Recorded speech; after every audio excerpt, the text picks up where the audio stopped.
Comme Guillaume le disait tout à l'heure, la première étape pour gagner en productivité, c'est de mettre en place une bonne organisation. En gros, c'est identifier sur quelle tâche on veut travailler et aussi combien de temps on veut y passer. Bah oui, la productivité, c'est pas faire un maximum de choses le plus rapidement possible, c'est plutôt faire celles qui correspondent aux objectifs qu'on s'est fixés. En gros, ça sert à rien d'escalader une échelle, c'est pour se rendre compte qu'au bout d'un moment, on n'est pas sur le bon mur. Bref, faut choisir un cap et faut s'y tenir. Mais ça, c'est plutôt difficile, en partie à cause des outils du numérique.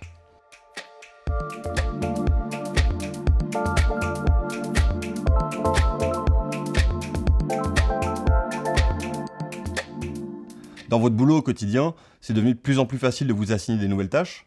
Avant la naissance des nouvelles technologies, dans les années 80 par exemple, c'était assez compliqué pour quelqu'un de vous demander quelque chose. Il fallait passer vous voir dans votre bureau, vous envoyer un courrier, vous appeler en espérant que vous alliez décrocher. Surtout qu'à l'époque, il y avait des téléphones à cadran, je ne sais pas si vous connaissez, ceux où il fallait faire tout le tour pour composer chacun des numéros.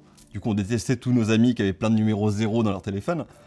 Maintenant, c'est beaucoup plus facile. Juste en un clic, n'importe qui peut vous inviter à une réunion et n'importe qui peut vous envoyer un email ou un message sur le chat interne. Du coup, chaque semaine, vous êtes noyé sous des dizaines de réunions et des centaines d'emails ou de messages. En fait, votre boîte mail, c'est devenu une sorte de to-do list géante dans laquelle n'importe qui peut ajouter une tâche pour vous, sans votre autorisation, malgré la RGPD. Et si vous n'avez pas les bonnes méthodes pour trier toutes ces demandes, vous allez vite vous retrouver noyé et à la fin, vous n'allez plus travailler pour vous, mais pour les autres. Et ces outils, ils sont tellement pratiques que vous allez vous-même remplir votre agenda de plein de nouvelles tâches.